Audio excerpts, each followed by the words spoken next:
ಗೋಳಗುಮ್ಮಟ. ವಿಜಯಪುರದಲ್ಲಿ ನಮ್ಮ ಮೊದಲ ನಿಲ್ದಾಣ ಗೋಳಗುಮ್ಮಟ. 1656ರಲ್ಲಿ ಕಟ್ಟಿದ ಈ ಸ್ಮಾರಕ ಒಂದು ಮೈಲಿಗಲ್ಲು. ಇದರಲ್ಲಿ ಸುಲ್ತಾನ್ ಮೊಹಮ್ಮದ್ ಆದಿಲ್ ಶಾನ ಗೋರಿ ಇದೆ. ಇದರ ಗುಮ್ಮಟವು ಪ್ರಪಂಚದಲ್ಲೇ ಅತಿ ದೊಡ್ಡದಾದ ಗುಮ್ಮಟಗಳಲ್ಲಿ ಒಂದಾಗಿದೆ. ಇಲ್ಲಿ ಪಿಸು ಮಾತಿನಲ್ಲಿ ಆಡಿದ ಮಾತುಗಳು ಕೂಡ ಗೋಳಗುಮ್ಮಟದ ಮೂಲೆ ಮೂಲೆಗಳಲ್ಲಿ ಪ್ರತಿಧ್ವನಿಸುತ್ತದೆ. ಇದು ಶಬ್ದ ತರಂಗಗಳ ಆವಿಷ್ಕಾರಗಳಲ್ಲಿ ಒಂದು ವಿಸ್ಮಯವೇ ಆಗಿದೆ. ಸಂಗೀತ್ ಮಹಲ್. ಮುಂದೆ ನಾವು ಸಂಗೀತಕ್ಕೆ ಮೀಸಲಾದ ಸಂಗೀತ ಮಹಲಿಗೆ ಹೋಗೋಣ. ಈ ಮಹಲ್ ಆದಿಲ್ ಶಾ ವಂಶಸ್ಥರ ಕಾಲದಲ್ಲಿ ಸಂಗೀತಕ್ಕಾಗಿ ಮೀಸಲಾಗಿದ್ದು, ಇದರ ವಿನ್ಯಾಸವು ಶಬ್ದ ತರಂಗಗಳಿಗೆ ಹೆಚ್ಚಿನ ಒತ್ತು ಕೊಟ್ಟಿದೆ. ಇದು ವಿಜಯಪುರ ಜನರು ಸಂಗೀತಕ್ಕೆ ಕೊಟ್ಟಿರುವ ಪ್ರಾಮುಖ್ಯತೆಯನ್ನು ಎತ್ತಿ ತೋರಿಸುತ್ತದೆ. ಗಗನ್ ಮಹಲ್.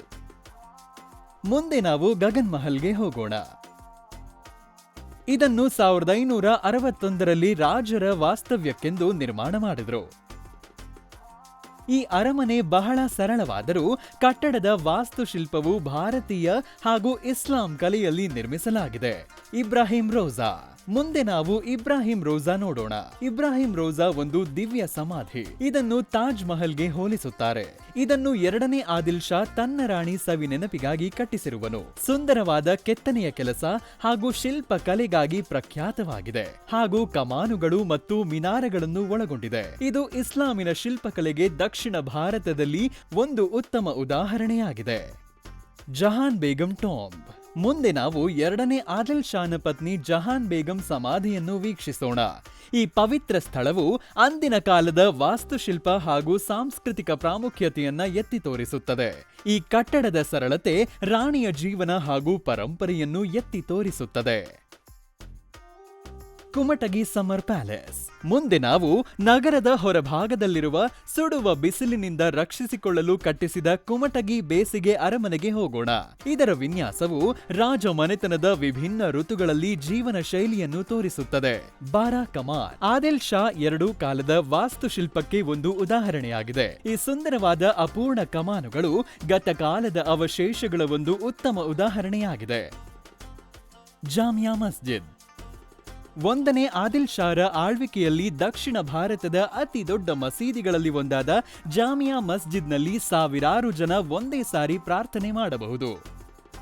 ಸುಂದರವಾದ ಕಮಾನುಗಳು ಹಾಗೂ ಮಧ್ಯದಲ್ಲಿ ಗುಮ್ಮಟವುಳ್ಳ ಇದು ಇಸ್ಲಾಮಿನ ಶಿಲ್ಪಕಲೆಯನ್ನ ಎತ್ತಿ ತೋರಿಸುತ್ತದೆ.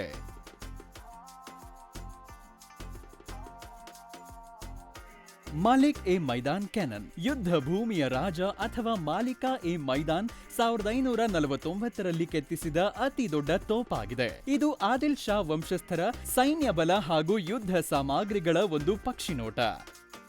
ಶಿವಗಿರಿ. 85 ಅಡಿ ಎತ್ತರದಲ್ಲಿರುವ ಬೃಹದಾಕಾರದ ಶಿವನ ಮೂರ್ತಿಗೆ ಶಿವಗಿರಿ ಪ್ರಸಿದ್ಧವಾಗಿದೆ, ಹಾಗೂ ಇದು ವಿಜಯಪುರದ ಪುಣ್ಯ ಕ್ಷೇತ್ರಗಳಲ್ಲಿ ಒಂದಾಗಿದೆ. ಸಹಸ್ರಪಾಣಿ ಜೈನ್ ಟೆಂಪಲ್. ಜೈನರ ಪವಿತ್ರ ಸ್ಥಳವಾದ ಶಾಂತ ವಾತಾವರಣಕ್ಕೆ ಹೆಸರುವಾಸಿಯಾದ ಸುಂದರವಾದ ಶಿಲ್ಪ ಕಲೆಗಳಿಂದ ಕೂಡಿದ ಸಹಸ್ರಪಾಣಿ ಮಂದಿರವು ಧಾರ್ಮಿಕ ವೈವಿಧ್ಯತೆಯನ್ನ ಸಾರಿ ಹೇಳುತ್ತದೆ. ಬಸವನ ಬಾಗೇವಾಡಿ. ದಾರ್ಶನಿಕ ಕವಿ, ತತ್ವಜ್ಞಾನಿ, ಲಿಂಗಾಯತ ಧರ್ಮದ ಜನಕ ಜಗಜ್ಯೋತಿ ಬಸವೇಶ್ವರರು ಹುಟ್ಟಿದ ಸ್ಥಳವೇ ಬಸವನ ಬಾಗೇವಾಡಿ. ಈ ಊರಿನ ಸುತ್ತಮುತ್ತಲೂ ಅನೇಕ ಮಂದಿರಗಳು ಲಿಂಗಾಯತ ಧರ್ಮವನ್ನ ಸಾರುತ್ತದೆ, ಹಾಗೂ ಜನರು ಅದನ್ನು ಆಚರಿಸುವರು. ಸಿದ್ದೇಶ್ವರ ಜ್ಞಾನ ಯೋಗಾಶ್ರಮ. ಬುದ್ಧಿವಂತಿಕೆ ಹಾಗೂ ಮನಸ್ಸಿಗೆ ನೆಮ್ಮದಿಯನ್ನು ಅರಸುವವರಿಗೆ ಒಂದು ಒಳ್ಳೆಯ ಶಾಂತಿಯುತವಾದ ಆಧ್ಯಾತ್ಮಿಕ ಕೇಂದ್ರವಾಗಿದೆ. ಈ ಆಶ್ರಮದಲ್ಲಿ ಸಂತ ಸಿದ್ದೇಶ್ವರ ಸ್ವಾಮಿಗಳ ಬೋಧನೆಯನ್ನ ಪರಿಪಾಲಿಸಲಾಗುತ್ತದೆ. ಸಿದ್ದೇಶ್ವರ ಸ್ವಾಮೀಜಿ ಅವರು ಒಬ್ಬ ಮಹಾನ್ ಜ್ಞಾನಿ, ಯೋಗಿ ಹಾಗೂ ಪೂಜನೀಯ ಧಾರ್ಮಿಕ ನಾಯಕರಾಗಿದ್ದರು. ಅವರ ವಚನಗಳು ಚಿಕ್ಕ ಚಿಕ್ಕವುಗಳು, ಆದರೆ ಬಹಳ ಪ್ರಭಾವಶಾಲಿಯಾಗಿರುತ್ತವೆ.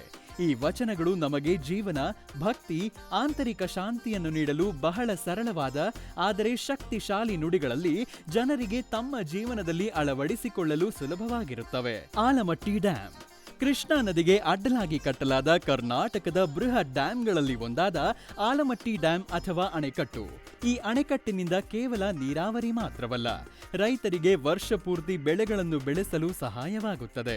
ಆಲಮಟ್ಟಿ ಜಲಾಶಯದಲ್ಲಿ ಸಂಜೆಯ ಹೊತ್ತು ಬೆಳಕು ಹಾಗೂ ಸಂಗೀತದಿಂದ ಕಂಗೊಳಿಸುತ್ತದೆ.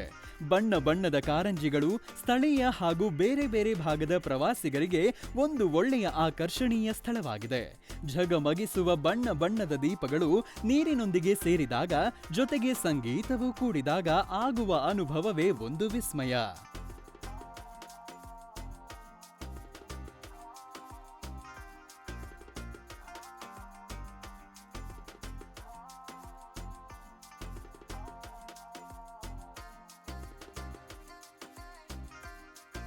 ವಿಜಯಪುರದಲ್ಲಿ ವ್ಯವಸಾಯವು ವಿಜಯಪುರದ ಜನರ ಬೆನ್ನೆಲುಬಾಗಿದೆ. ಹೆಚ್ಚಿನ ಜನರು ವ್ಯವಸಾಯದಿಂದ ತಮ್ಮ ಜೀವನವನ್ನ ಸಾಗಿಸುತ್ತಾರೆ. ವಿಜಯಪುರ ಹಣ್ಣುಗಳ ಬೆಳೆಗೆ ಪ್ರಸಿದ್ಧಿಯಾಗಿದೆ. ಲಿಂಬೆಹಣ್ಣು, ಪೇರಳೆ, ದಾಳಿಂಬೆ, ದ್ರಾಕ್ಷಿ ಪ್ರಮುಖ ಬೆಳೆಗಳು. ಇವುಗಳು ಭಾರತ ಮಾತ್ರವಲ್ಲ, ವಿದೇಶಗಳಿಗೂ ರಫ್ತಾಗುತ್ತವೆ. ವಿಜಯಪುರದ ದಾಳಿಂಬೆ ಅಂತಾರಾಷ್ಟ್ರೀಯ ಮಾರುಕಟ್ಟೆಯಲ್ಲಿ ಅತಿ ಹೆಚ್ಚು ಬೇಡಿಕೆಯುಳ್ಳದ್ದಾಗಿದೆ. ದ್ರಾಕ್ಷಿ ಬೆಳೆ ಕೂಡ ಉತ್ತಮ ಬೆಳವಣಿಗೆ ಕಂಡಿದೆ. ಇಲ್ಲಿನ ರೈತರು ವೈನ್ ತಯಾರಿಕೆಗೆ ಬೇಕಾದ ದ್ರಾಕ್ಷಿಯನ್ನ ಬೆಳೆಯುತ್ತಿದ್ದಾರೆ. ಇಲ್ಲಿ ಹತ್ತಿ, ರಾಗಿ, ಜೋಳ ಮುಂತಾದ ಧಾನ್ಯಗಳನ್ನು ಕೂಡ ಬೆಳೆಯುತ್ತಾರೆ. ಅನಿಯಮಿತ ಮಳೆಯಾದರೂ ನೀರಾವರಿಯ ಹೆಚ್ಚಳದಿಂದಾಗಿ ಬೆಳೆಗಳು ಉತ್ತಮ ಮಾರುಕಟ್ಟೆಗಳಿಗೆ ಪ್ರವೇಶ ಮಾಡುವುದರೊಂದಿಗೆ ಹಾಗೂ ಸರ್ಕಾರದ ಮಾರ್ಗದರ್ಶನ ಹಾಗೂ ಸಹಾಯದಿಂದ ವಿಜಯಪುರದ ಸಾವಿರಾರು ರೈತ ಕುಟುಂಬಗಳು ಜೀವನೋಪಾಯ ಹಾಗೂ ಅಭಿವೃದ್ಧಿಯನ್ನ ಕಾಣುತ್ತಿರುವರು. ವಿಜಯಪುರದ ಜೀವನ ಶೈಲಿ. ವಿಜಯಪುರದಲ್ಲಿ ಜನರು ಸಾಂಪ್ರದಾಯಿಕ ಹಾಗೂ ಆಧುನಿಕ ಜೀವನ ಶೈಲಿಯನ್ನ ಅಳವಡಿಸಿಕೊಂಡಿದ್ದಾರೆ. ವ್ಯವಸಾಯ ಮುಖ್ಯ ಕಸುಬಾದರೂ ಜನರು ಆಟಗಳಲ್ಲಿ ಹಾಗೂ ಸಾಮುದಾಯಿಕ ಕಾರ್ಯಗಳಲ್ಲಿ ತಮ್ಮನ್ನು ತಾವು ತೊಡಗಿಸಿಕೊಂಡಿದ್ದಾರೆ. ಅತಿಥಿ ಸತ್ಕಾರಕ್ಕೆ ಪ್ರಸಿದ್ಧರಾದ ಜನ ತಮ್ಮ ನೆಲ ಜಲ ಸಂಸ್ಕೃತಿಗಳೊಂದಿಗೆ ಉತ್ತಮ ಬಾಂಧವ್ಯ ಇರಿಸಿಕೊಂಡಿದ್ದಾರೆ. ಇಲ್ಲಿಯ ಜನರ ಜೀವನ ಬಹಳ ಸರಳ, ಜೊತೆಗೆ ಅವರು ಬದಲಾವಣೆಗಳನ್ನ ಅಳವಡಿಸಿಕೊಂಡಿದ್ದಾರೆ. ಜನ ಪುರಾತನ ಹಾಗೂ ಆಧುನಿಕ ಶೈಲಿಗಳನ್ನ ತಮ್ಮದಾಗಿಸಿಕೊಂಡಿದ್ದಾರೆ. ಸೈಕಲ್ ತುಳಿಯುವುದರ ಮೂಲಕ ಇಲ್ಲಿನ ಜನ ಆರೋಗ್ಯ ಹಾಗೂ ದೇಹದಾರ್ಢ್ಯತೆಗೆ ಹೆಚ್ಚು ಗಮನ ಕೊಡುತ್ತಿದ್ದಾರೆ. ಸೈಕಲ್ ತುಳಿಯುವಿಕೆ ಸ್ಥಳೀಯರು ಹಾಗೂ ಪ್ರವಾಸಿಗರಲ್ಲಿ ಬಹಳ ಜನಪ್ರಿಯವಾಗಿವೆ. ಜನರಲ್ಲಿ ಜಾಗೃತಿ ಹಾಗೂ ದೇಹ ಶಕ್ತಿಯನ್ನ ಹೆಚ್ಚಿಸುತ್ತಿದ್ದಾರೆ.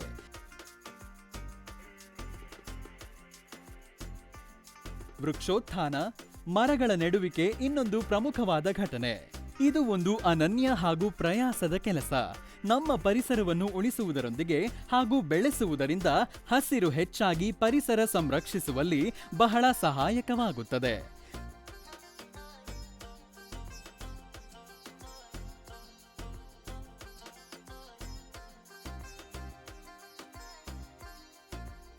ವಿಜಯಪುರದ ವ್ಯಂಜನಗಳು ಸ್ವಾದಿಷ್ಟವಾದ ಉತ್ತರ ಕರ್ನಾಟಕ ಹಾಗೂ ದಕ್ಷಿಣ ಭಾರತೀಯ ಪದ್ಧತಿಗಳಿಂದ ಕೂಡಿದೆ. ಜೋಳದ ರೊಟ್ಟಿ, ಖಾರವಾದ ಚಟ್ನಿ, ಎಣ್ಣೆ ಬದನೆಕಾಯಿ, ಸೊಪ್ಪಿನ ಸಾರು ಇವುಗಳನ್ನ ಸವಿಯದಿದ್ದರೆ ಯಾತ್ರೆ ಅಪೂರ್ಣವಾಗುತ್ತದೆ. ಹಬ್ಬ ಹರಿದಿನಗಳಲ್ಲಿ ಸಾಂಸ್ಕೃತಿಕ ಕಾರ್ಯಕ್ರಮಗಳಲ್ಲಿ ಸಂಗೀತ, ನೃತ್ಯ ಹಾಗೂ ಉಡುಗೆ ತೊಡುಗೆಗಳನ್ನು ಕಾಣಬಹುದು.